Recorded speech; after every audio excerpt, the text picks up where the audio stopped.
Our team uncovered a shadow terminal, for example, inside Chicago O'Hare Airport.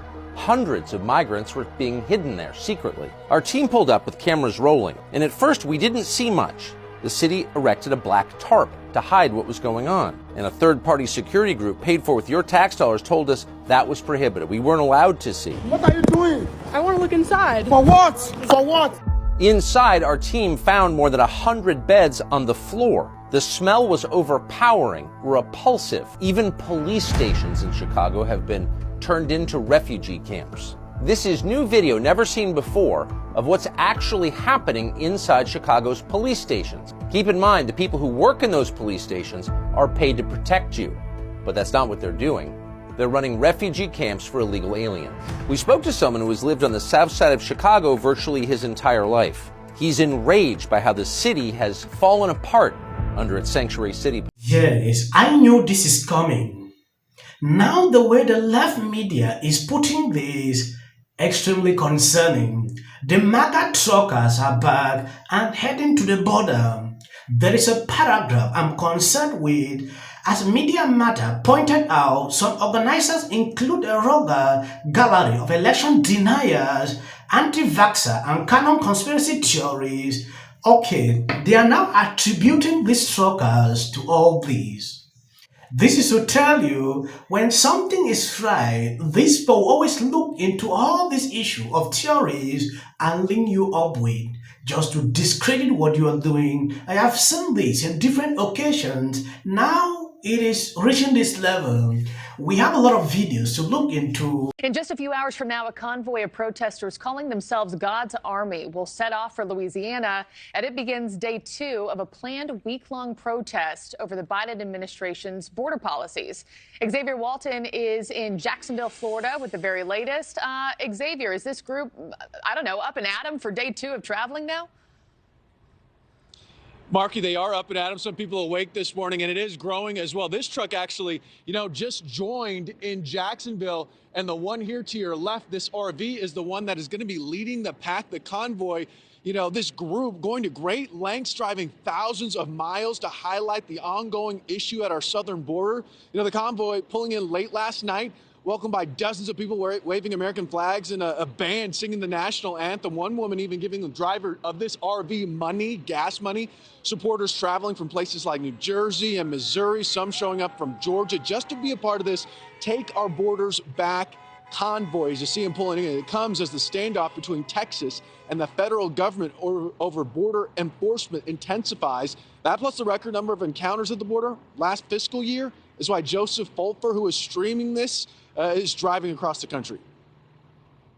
It's affecting my kids. When I'll have grandkids, and this is costing us billions of dollars. And I've been down there for months, and I can tell you the border is wide open.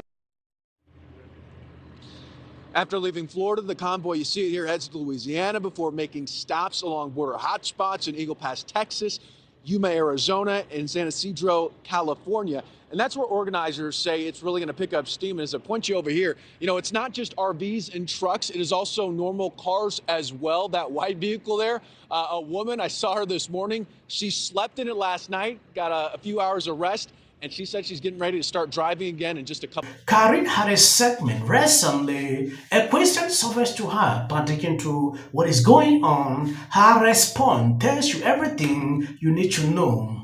If you have not subscribed to the channel, please endeavor to do that. And if possible, please share this video. See what nonsense is in store for today.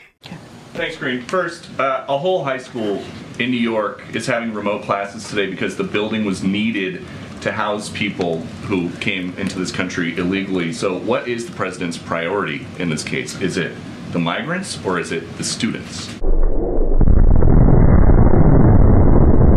So let me just clear this up a little bit. So yesterday, New York City informed us that as a precaution, they would temporarily relocate migrants staying at Floyd Bennett Field to a nearby high school. As of this morning, all migrants have returned to the facility at Floyd Bennett Field. And so anything specific as to the program and what decided to do and all of the specifics to that, I would certainly refer you to New York City for any additional questions. But if a working parent had to call out to stay home with their kid today, isn't this Biden immigration policy literally taking money out of people's pockets? Let me just say, I'm going to actually go back to your first question for a second because I think I do need to address that, which is, when it comes to education, migrants, the economy, the president deals with multiple issues all at once. That is his job. There are multiple things happening all at once. And as it relates to this particular question that you're asking me about in New York City, that is something that New York City needs the answers to. That is a process that they took, so they have to answer to that. And as it relates to migrants and what's happening at the border, look, the president has taken this issue very seriously. That's a damn lie. Very seriously by making sure that on his first day, which is almost 3 years, it'll be a couple weeks, it'll be 3 years ago that he put forward a comprehensive immigration legislation to deal with what's happening with the immigration process, obviously, and also the border. And this is an issue that's been going on for decades. The system has been broken for decades. And the president is the one who has taken action to deal with this while House Republicans do not. They get in the way. And yes, this is how the Daily Beast put it. The MAGA truckers are back and heading to the border. A convoy of Jesus-loving truckers will converge on the southern border next week in a battle to stop what they say is a migrant invasion as Texas remains locked in a standoff with the Fed over razor wire it installed along the Rio in Eagle Pass. But the event called the Take Our Border Back Convoy and promoted by far-right media is advertised as a peaceful assembly of active and former law enforcement, military, ranchers, bakers, business owners, and mama bears. As Media Matters pointed out, some organizers include a rock gallery of election deniers, anti-vaxxer, and canon conspiracy theories. One ringleader, Kim, recently told a Christian podcaster that the convoy is a God movement that could hurt a Trojan horse in the 2024 election. America, we have got to take our border back, shine the light on what is going on, expose it, said yesterday.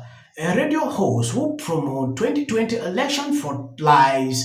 The Bible says to bring everything into the light.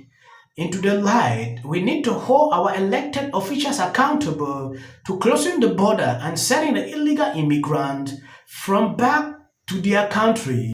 The battle is the Lord. Yesterday added, we must step in as victors in Christ. We are not victims of the enemy. Co-organizer Mark Anthony to another right-wing show. The Spirit of God, we all feel it. It's coming and it's just the most amazing thing.